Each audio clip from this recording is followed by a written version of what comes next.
I want you to try a little experiment with me, just a thought experiment, but I want you to pay really close attention to what happens, physically Yeah. in your gut, your chest, maybe even the back of your neck when I say this next sentence. You ready? I'm ready. Lay it on me. Okay. So imagine a close friend rushes up to you. They're breathless, maybe shaking a little bit. They look you dead in the eye and say, I was in a car accident. Oof. Yeah. Even just hearing you say that as a hypothetical, Yeah. there's a spike, a real spike. Right. Now, just freeze that moment. Yeah. What is your immediate reaction? And I don't mean the second or third thought. I mean that split-second instant response. It's visceral. It's totally physical. Your stomach drops, your heart rate kicks up, Yeah. and the first thing out of your mouth is almost always, oh my God, are you okay? Exactly. Are you okay? Notice what it isn't. You don't ask, what time did this occur? No. You don't ask, did you exchange insurance information or, was there significant damage to the fender? No. Those are logical questions. Yeah. Data processing questions. They come way later. Much later. But that creates a bit of a mystery, doesn't it? Because we tend to think of language as this neutral file transfer system. Right. I have a file in my brain called car accident info. I speak to you, and now that file is in your brain. If that were true, you just receive the data, parse the syntax, and, file it away. You wouldn't feel like you just got punched in the gut. That's the disconnect. If language were just data transfer, we'd be like computers. We just acknowledge receipt of information. But we aren't computers. We don't just understand the sentence. We physically undergo it. Undergo it. I like that. And that is exactly what we are unpacking today. Welcome to the deep dive. We are looking at a concept called reflexive modeling. And honestly, looking through this research, this might completely change how you think about every single conversation you have. It's a big one. From a fight with your spouse to a high-stakes negotiation at work. It is a heavy topic, but we've got a really interesting stack of sources to get through today. We're pulling from a core paper on reflexive modeling, but we're also layering in some heavy hitters from neuroscience, specifically the bidirectional hypothesis, which sounds complex, but is actually super intuitive. Okay. And some classic philosophy of language, specifically speech act theory. So if we had to put it on a bumper sticker, what's the mission statement here? What's the big idea we're trying to prove with all these papers? The mission is to prove that language isn't just descriptive. It's not just painting a picture of the world. It is an operation. An operation. It is something that physically changes the biological state of the person listening to you. Language as an operation. Okay, so let's go back to that car accident example, because the sources make a really big deal out of this specific type of interaction. When I say I was in an accident and you instantly feel sick and ask, are you okay? That's something bizarre is happening in your brain. Right. What's happening is that you aren't just processing the words car and accident as, like, abstract symbols. For a brief moment, you are literally inhabiting the state I just described. Inhabiting it, you mean physically? Or is this just a metaphor for empathy? It's not a metaphor. That's the crazy part. The research shows that the listener's neural and affective systems, that's the emotional and physical processing centers, they engage before intellectual evaluation even takes place. Before. You don't decide to care. You don't analyze the situation and conclude, yes, concern is the appropriate response. You feel the shock before you know the details. That is wild. It's like for a millisecond, I'm the one in the car accident. Precisely. The sources describe the human brain as a predictive simulation engine. We assume the brain is there to think in a philosophical sense, to ponder logic and math. But biologically, the brain's main job is to keep you alive. It is constantly taking in sensory and linguistic input to build internal scenarios. It's trying to predict what happens next for survival. For survival planning. And language acts as a trigger for this state construction. The paper uses this one term, permeability, which I found just fascinating. Yeah, I circled that too. Permeability. Let's unpack that, because usually I think of myself as, me, I am me, you are you, a solid unit. Right, but this theory suggests the boundary between speaker and listener isn't as solid as we think. When that simulation kicks in, the boundary becomes permeable. For a split second, you and me are just interchangeable placeholders in your brain's architecture. To understand my pain, you have to sort of verify it by running it on your own hardware. That's a little terrifying, but also kind of beautiful. It means we literally can't understand each other without becoming each other, at least for a microsecond. That's the core of it. We simulate to understand. Okay, I want to dig into the mechanics of this because it sounds a bit like magic, but you brought some notes on the bidirectional hypothesis. Does this explain the how? It does. This is the engine under the hood. The bidirectional hypothesis of language and action. It basically suggests that the road between thinking and doing is a two-way street. Meaning what? Exactly. It states that understanding language recruits the exact same bodily systems involved in action and sensation. Okay, help us visualize this. Give me a concrete example from the lab. So there have been studies using fMRI machines, brain scanners. If I say the word kick or run or grasp, your brain doesn't just light up in the language center, Broca's area or Wernicke's area. Where you process grammar. Right. It also lights up in the motor cortex. The motor cortex, that's the part that actually moves my muscles. Exactly. And it lights up the specific part of the motor cortex associated with the leg or the hand. So to understand the word kick, you have to subconsciously do the kick in your mind. Wait. So if I'm reading a book about a guy running a marathon, I'm just sitting on my couch, but my brain is running. In a neural sense, yes. You are actively simulating the actions to comprehend the words. If you couldn't simulate the action, you wouldn't truly understand the word. It'd just be noise. So I'm sitting here perfectly still, but my brain is running a marathon. That explains why reading a really intense thriller actually makes you feel tired or wired. Exactly. You've been running the simulation. And what's fascinating here is the speed at which this all happens. We aren't pondering this. There is a specific data point in the sources about rapid structural parsing. Oh, I saw this, the 125 millisecond stat. Yes.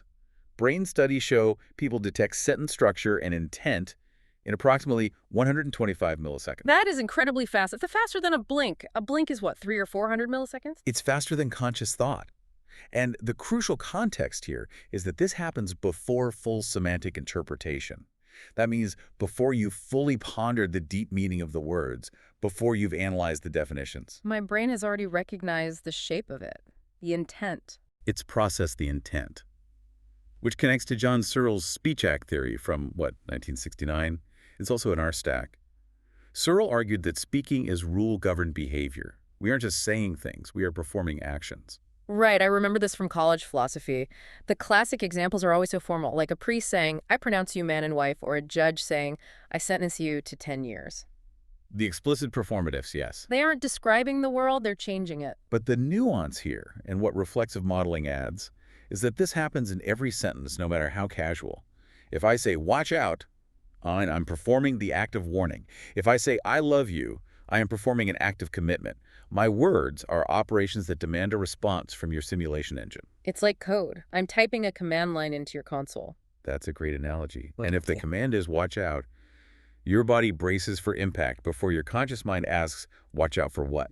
Okay, so if we accept that my brain is this simulation engine that runs on autopilot, how does this work in more complex conversations? We've talked about car accidents and simple commands, but what about when we're just, chatting at a bar or I'm in a marketing meeting? Well, it's not just about immediate danger. The sources list a whole tool set of mechanisms involved in reflexive modeling. It's more than just mirroring emotion. What are the tools? What else is this simulation doing? There's perspective substitution, which we talked about, swapping places. Mhm. But there's also role projection, temporal anticipation, which is guessing what comes next, and threat modeling. Threat modeling in a casual conversation, that sounds intense. It is, but we do it constantly. Think about when you get a text from your boss that just says, "call me." Oh, God. Immediate heart drop. Panic. Right, that's threat modeling. Yeah. Your brain is immediately scanning. Is this bad? Am I fired? Is there a crisis? Did I mess up the report?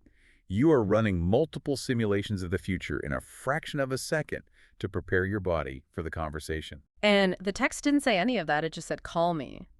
But my simulation filled in all the blanks with a horror movie. Exactly.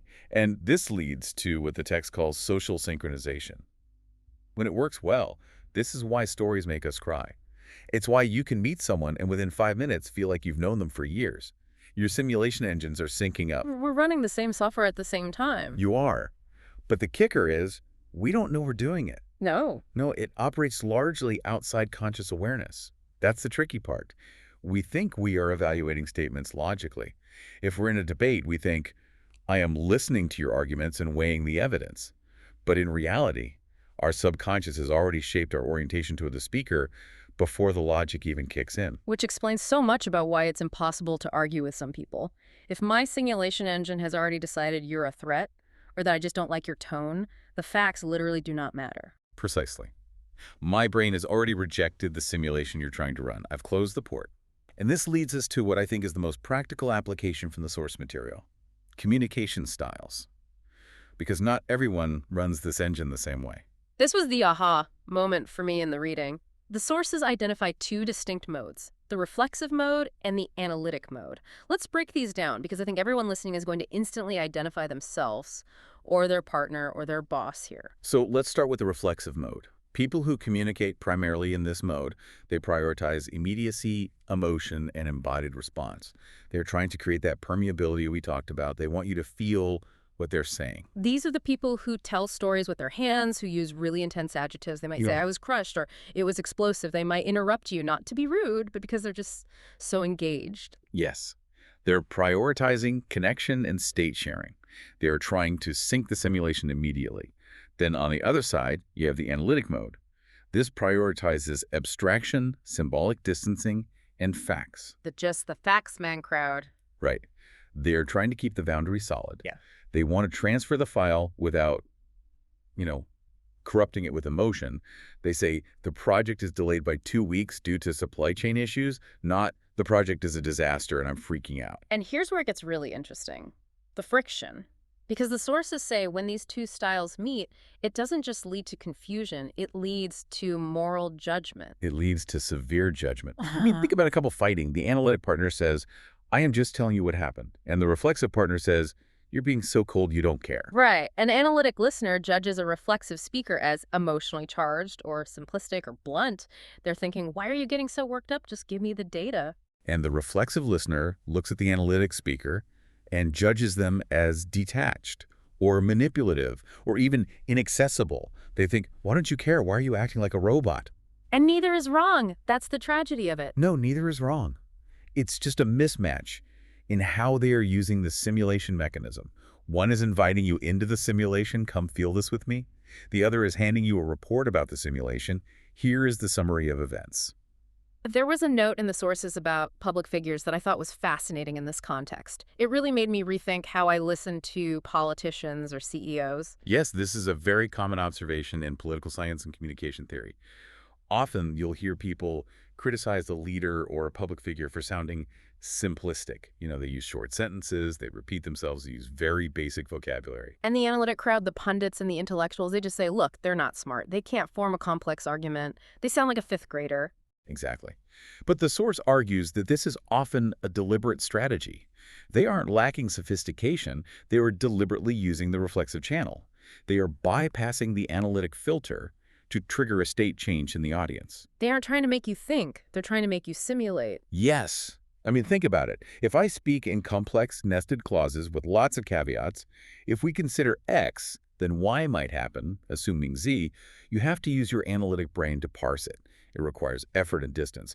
But if I say, we will win, we are strong, they are bad, I am punching directly into your threat modeling and safety simulation systems. It's visceral. That is powerful. And honestly, a little scary. It means that simplistic speech is actually a high-level hack of the human operating system. It's incredibly effective. Yeah. And realizing this helps us stop judging it as stupid and start understanding it as a specific type of mechanic. It's a tool for mass synchronization. It rallies the tribe by forcing everyone into the same simulation. So what does this all mean for us? If we zoom out, we're saying that language isn't just describing reality. The sources use a specific word that I think sums this up perfectly. Participatory. This is the philosophical pivot, the big shift. We grew up thinking language is descriptive. The sky is blue, the cat is on the mat. We think language describes the house we live in.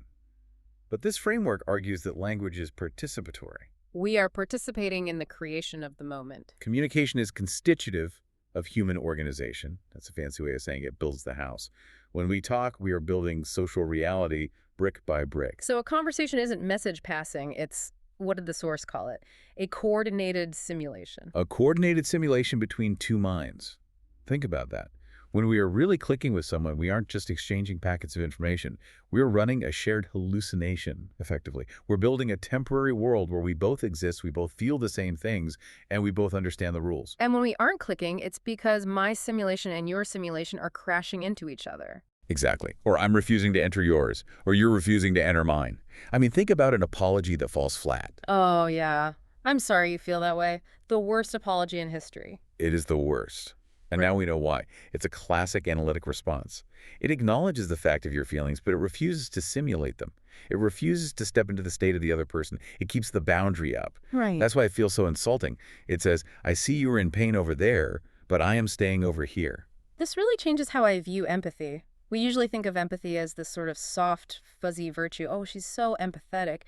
But based on this deep dive, empathy is actually just good engineering. It's a well-calibrated simulation engine. It is. It's the ability to rapidly and accurately run someone else's code on your own machine without crashing your own system. And the more you understand that, the less mysterious human connection Hmm. becomes. It's not magic, it's mechanics, but it's beautiful mechanics. It explains so much about the vibes we get from people. You know, you meet someone and you just feel off or you feel great. That's not magic. That's your 125 millisecond structural parser picking up on something. Is your predictive processing saying, hey, the simulation this person is offering doesn't match the data I'm seeing. Or maybe the role they are projecting for me, I don't want to play that role. Oh, that's a good one. Role projection. If someone speaks to me like a child, my brain simulates being a child and then instantly rejects it. And you get angry. Not because of the specific words, they might be using very nice words, but because you resisted the simulation. You refused to inhabit the state they tried to put you in. You're fighting for your own internal reality. Man, this is deep stuff. It really makes you realize that listening is an active sport. We tend to think of listening as passive. I sit here, you talk, I absorb. But I'm not absorbing, I'm working. You are physically working. Your motor cortex is firing. Your emotional centers are lighting up. You are actively reconstructing their reality inside your own head. You're burning calories just by listening. So as we wrap this up, let's recap the big takeaway here. Because we've covered a lot, from car accidents to brain scans to political speeches. The big takeaway is that language is an internal simulation. When we listen, we are physically simulating the reality being described. We are active participants, not passive receivers. And recognizing this helps us understand why we react before we think. Why "are you okay" comes out before what happened. And why we sometimes clash with people who communicate differently. It's not that they are wrong, it's that they are prioritizing a different part of the simulation process, the feeling versus the facts. So I guess the advice for the listener is to start noticing this. Notice when you get that visceral reaction. Notice when you feel like you're really syncing with someone. And notice when you are resisting. If you feel friction in a conversation, ask yourself, what simulation are they trying to run, and why doesn't my brain want to run it? That is a great question to keep in your pocket. It turns a frustrating moment into a little experiment. Exactly. But before we go, I want to leave everyone with one final thought. Yeah. And this is something that the sources imply, but they don't say explicitly. It's something to chew on. Let's hear it. Give us the provocative ending. If language triggers internal simulation before conscious awareness, and if hearing a story physically alters your internal state, changing your heart rate, your tension, your focus, then we have to ask a difficult question about agency. Go on. How much of your personal reaction to a speaker is actually your own? And how much is simply your brain dutifully running the program that the speaker just inserted? Are you feeling that anger or that excitement because you chose to? Or are you feeling it because their language code successfully hacked your simulation engine? Wow. Are my feelings mine, or are they just the software running? That is slightly disturbing, but definitely worth thinking about. It keeps you humble, that's for sure. It makes you realize we are much more programmable than we like to admit. It certainly does. Well, thank you for diving deep with us today. This has been a fascinating look at the machinery under the hood of our daily conversations. Always a pleasure. Next time you're chatting with a friend or listening to the news, pay attention to the simulation. See if you can catch your brain in the act. Thanks for listening, and we'll catch you on the next deep dive.